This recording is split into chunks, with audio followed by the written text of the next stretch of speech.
ఉన్నారు? నేనైతే చాలా బాగున్నాను. మీరు కూడా బాగున్నారనుకుంటున్నాను. చాముండేశ్వరి అమ్మవారి గుడికెళ్దామా? లాస్ట్ వరకు స్కిప్ చేయకుండా చూడండి. అమ్మవారి గురించి చెప్తాను మొత్తం, అంటే అవతారం గురించి అన్నీను.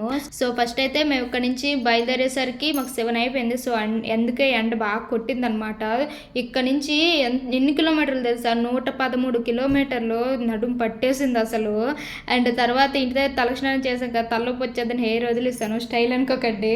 అండ్ బయట దారిలోని టిఫిన్ ఉంటే తిన్నాము, బట్ యావరేజ్గా ఉంది. ఇక్కడ టిఫిన్స్ గురించి తెలిసిందే కదా, పచ్చి పచ్చిగా ఉంది. అండ్ సోడా వేసేసారు అందులోని, నాకు అందుకే నచ్చలేదు. అంటే పొంగిపోయినట్టు, అంటే మధ్యలో హోల్స్ వస్తుంది కదా, సో అలా ఉంది దోశ. పులవకుండా అలాగ ఎలా వస్తుందండి, అందుకే ఫుల్ సోడా వేసాడాడు. నాకు అస్సలు అదొకలా అయిపోయింది.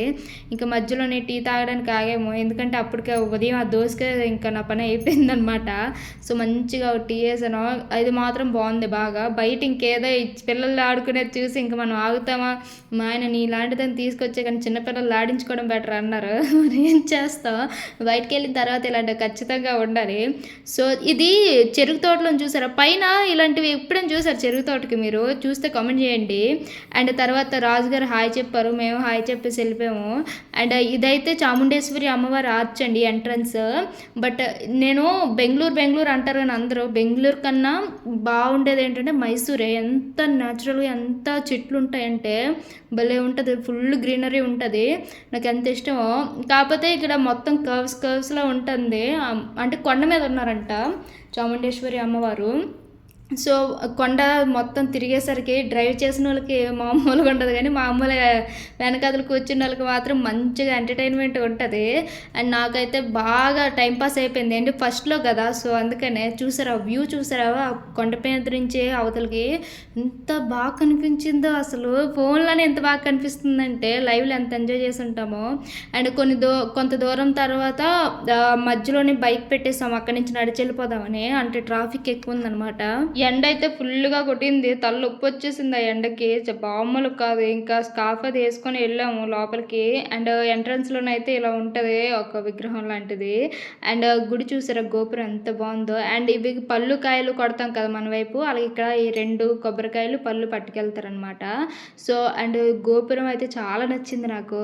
అండ్ బయట టికెట్లు అమ్ముతారనమాట. టికెట్ ఖచ్చితంగా చూసుకొని డబ్బులు మాత్రం పట్టుకెళ్ళండి, ఫోన్పేలు ఉండవు. ఇంకెవరు అలాగే డబ్బులు లేకుండా వచ్చేసారు. సో డబ్బులు లేకపోతే మా దగ్గర ఉంటే మేము ఫోన్పే చేయించుకుని డబ్బులు ఇచ్చేసాము. మామూలుగా లేదు రష్ అయితే, చూడడానికి అయితే రష్ లేనట్టు అనిపిస్తుంది, కానీ దగ్గర 7-8 లైన్లు ఉన్నాయి. బయట ఒక 5-6 ఉన్నాయి, లోపల ఇంకొక 5-6 ఉన్నాయి లైన్స్ ఇలాంటివి. అండ్ లోపలికి వెళ్ళేసరికి మామూలుగా లేదు. అండ్ నేను చాముండేశ్వరి అమ్మవారి చరిత్ర గురించి లాస్ట్లో చెప్తాను, స్కిప్ చేయకండి, ఖచ్చితంగా వినండి. మేము 200 రూపీస్ టికెట్ తీసుకున్నాం. సో 2 లడ్డూలు ఫ్రీ ఇచ్చారు మాకు. బట్ మొత్తం అక్కడికి వెళ్ళేసరికి మొత్తం ప్రశాంతత అయిపోయింది. ఎండున్నా సరే చాలా బాగుంది, కూల్గా ఉంటుంది. ఇది చాముండేశ్వరి అమ్మవారి చెట్టు అనమాట. ఆ చెట్టు దాటుకొని దండం పెట్టుకొని వెళ్ళిన తర్వాత అమ్మవారి గర్భగుడి ఉంటుంది కదా బయట అనమాట.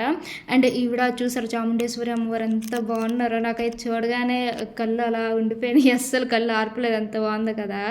అండ్ వెనకాతల గర్భగుడి వెనకాతల పువ్వులు ఉంటాయి కదా, పసుపు రాసి, అక్కడ నాకు ఆ పువ్వు నచ్చితే తీసుకున్నాను నేను.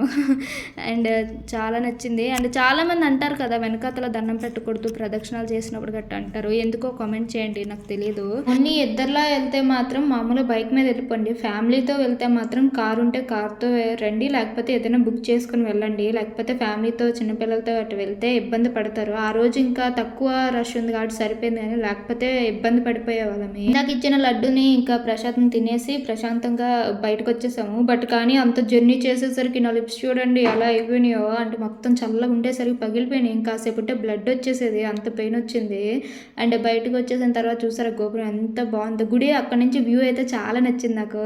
ఇంకా బయటకు వచ్చాక కాబట్టి ఇలాంటివన్నీ చూస్తారు అందరూ. నేను అస్సలు ఎంత పీసుదాన్ని అంటే ఇలాంటి అస్సలు డబ్బులు ఖర్చు పెట్టను, బట్టలకి కానీ ఇలాంటికి, ఓన్లీ ఫుడ్కే పెడతాను.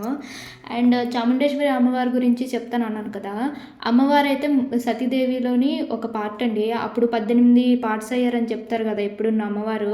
అండ్ ఆ పాటలో హెయిర్ ఉంటుంది కదా, హెయిర్ అనేది మైసూర్లో పడిందంట. సో అక్కడ అమ్మవారు అవతరించారు. అండ్ చండాముండ అనే ఇద్దరు రాక్షసులను చంపడం వల్ల ఆవిడకి చాముండేశ్వరి అనే పేరు వచ్చింది అమ్మవారికి.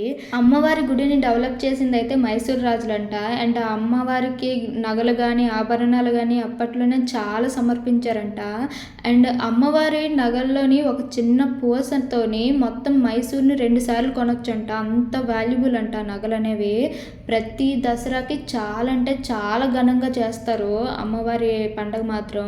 ఎప్పుడైనా చూడాలనుకుంటే మాత్రం దసరాకి చూడండి అమ్మవారిని. మోస్ట్ ఇంపార్టెంట్ ఏంటంటే, మీరు ఎప్పుడైనా పిల్లలు కానీ ఎప్పుడైనా తీసుకెళ్ళాలనుకుంటే అక్కడ రష్ ఉంటుందా లేదా అనేసి ముందుగానే చూసుకోండి. అండ్ అరేంజ్మెంట్స్ అన్నీ ముందు రోజే చూసుకోండి. ఎందుకంటే చిన్నపిల్లలు తీసుకెళ్లారంటే వాళ్ళకి తెలియక తప్పిపోయినా ఏదైనా సరే ఇబ్బంది పడితే మాత్రం తర్వాత కష్టంగా ఉంటుంది. అండ్ అది మాత్రం గుర్తుపెట్టుకోండి. అండ్ సబ్స్క్రైబ్ చేసుకోండి. Thank you.